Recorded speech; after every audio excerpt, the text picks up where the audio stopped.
আসসালামু আলাইকুম, আশা করি সবাই ভালো আছো। আল্লাহর রহমতে আমি অনেক ভালো আছি। তো আজকে আমাদের এখানকার প্লাসটা ডে 4। তো আজকে কিন্তু আমরা এখানকার প্লাসটা কমপ্লিট করে ফেলবো সকাল 10টা থেকে 10:30টার মধ্যে, এবং 11টাও বাজতে পারে, এর মধ্যে কিন্তু আমরা এখানকার প্লাসটা কমপ্লিট করে ফেলবো। তো আজকে সকালবেলা এসে কিন্তু সর্বপ্রথম নিচ থেকে সিমেন্ট এবং বালু উপরে তুলছে, যেহেতু সিমেন্ট বালু উপরে ছিল না।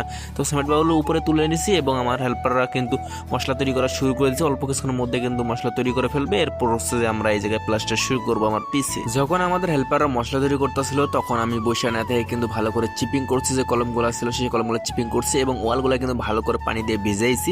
এরপর হচ্ছে যে নিচে কিন্তু আমরা সিট বিছাই নিয়েছি।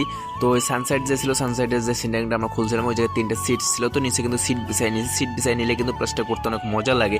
এই জায়গায় যদি টিন দিতাম তাহলে কিন্তু আমরা বেলচা দিয়ে মশলা চাবাইতে পারতাম না, টিনের মধ্যে কিন্তু বেলচা মানে আটকে যায়, যে কারণে আমরা সিট বিছাই নিয়েছি। সিট বিছাই নিয়ে কিন্তু আমাদের কাজ করতে খুবই ভালো লাগে এবং খুবই মজা পাওয়া যায়। তোমার দেখতেই পাচ্ছ বেলচা দিয়ে কিন্তু উড়াদৌড় মশলা চাবাচ্ছি আমি, প্লাস আমার একটা হেল্পার, তার নাম হচ্ছে আলামিন, তিনিও কিন্তু বেশ বেলচা দিয়ে কিন্তু মোটামুটি ভালোই মশলা চাবাইতে পারে। তোমার দেখতেই পাচ্ছ আমি রোজা আছি, যে কারণে আমি তেমন একটা চাপ নিতেছি না, কিন্তু তিনি কিন্তু রোজা নাই, হেল্পার তিনি রোজা নেই, যে কারণে তিনি ভালোই চাপ নিতেছে, কারণ তিনি তো নাস্তা খাবে প্লাস ভাত খাবে, কিন্তু আমি তো আর খাইতে পারবো না, যে কারণে আমি তেমন একটা চাপ নেই নাই। আমি অনেক দিন ধরে ভিডিওতে বলে আছি যে হেল্পাররা অবশ্যই আপনার কাজ শিখাইবেন, হেল্পারের কাজ শিখালে কিন্তু আপনাদেরই লাভ।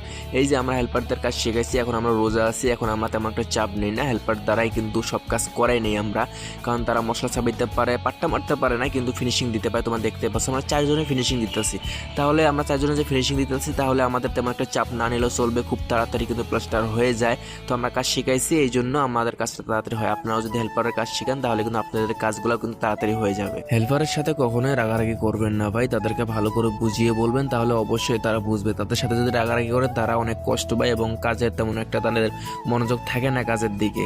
তো তাদের যদি ভালো করে বুঝিয়ে বলেন তাহলে কিন্তু তারা কাজের দিকে মনোযোগ দেবে এবং কাজ অবশ্যই আপনাদের সাথে সাথে করবে। তো আমাদের সকালবেলা আমরা সকালবেলা যে প্লাস্টারটা শুরু করছি ওটা কিন্তু প্লাস্টার হয়ে গেছে। এখন ছোট্ট একটা ওয়াল আছে ওই দিকে, তো ওইটা প্লাস্টার করলেই কিন্তু আমাদের এখানকার প্লাস্টার কমপ্লিট হয়ে যাবে। তো ওইটা করতে সর্বোচ্চ আধা ঘন্টা লাগবে, আধা ঘন্টার মধ্যে কিন্তু ওই কাজটা আমরা কমপ্লিট করে ফেলবো ইনশাআল্লাহ। ওই ছোট ওয়ালের মধ্যে কিন্তু গ্যাটিং দিতেছে মনির বাবা, তো গ্যাটিং দেওয়া হলেই কিন্তু মশলা সবা শুরু করব এবং অল্প কিছুক্ষণের মধ্যে কিন্তু ওইটাও প্লাস্টার করে ফেলি। বলছিলাম যে আধা ঘন্টার মধ্যে আমাদের এই কাজটা কমপ্লিট হয়ে যাবে, ছোট কাজটা।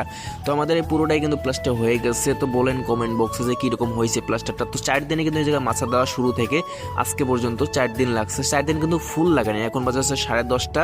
তো 3 দিন এবং 10:30টার মধ্যে কিন্তু মাছা দেওয়া শুরু থেকে শেষ অবধি কিন্তু আমাদের কাজটা করতেই সময় লাগছে। তো আমাদের কাজ যেহেতু এখানে কমপ্লিট হয়ে গেছে, তো এখন আমাদের যে হেল্পাররা আছে তাদেরকে বলছি যে যন্ত্রপাতি যেগুলো আছে আমাদের সেগুলো ধুয়ে ফেলো, কারণ হচ্ছে এখন অন্য জায়গায় কাজ করতে হবে আমাদেরকে। কই কাজ করতে হবে ওইটা কিন্তু অনেকটা বলে দিছি, একটু পরে আমি আপনাদেরকে দেখাবো। এই দিক দিয়ে কিন্তু উপরে যাইতে হবে, উপরে গিয়ে হচ্ছে যে উপরে কিন্তু একটু কাজ আছে, 2 মাসের মতো কাজ আছে, ওই জায়গায় কিন্তু ঝুল মাছা দিতে হবে। তো ঝুল মাছা দিয়ে হচ্ছে যে প্লাস্টার শুরু করতে হবে আমাদের ওই জায়গায়। আমরা কিন্তু মাছটা রেডি করে ফেলতে, রেডি করতে কিন্তু মোটামুটি অনেক সময় লাগছে, কারণ এই রশিগুলো হচ্ছে যে আমাদের কোম্পানির স্টোরে যাইতে হয়েছে কন্ট্রাক্টরে নিয়ে, এরপর হচ্ছে যে স্টোর থেকে কিন্তু এই রশিগুলো আনতে হয়েছে এবং পাইপ তো ছিল আমাদের এখানে। পাইপ কিন্তু আমাদের সাইজ মতন যতটুকু লাগছে মাপ অনুযায়ী কিন্তু আমরা পাইপ কেটে হচ্ছে যে মাছটা রেডি করে ফেলছি। এই রশিগুলো কিন্তু মানে অনেক চিকন ছিল, যে কারণে আমরা ডাবল করে রশি দিয়েছি যাতে কোনো রিস্ক না হয় আমাদেরকে।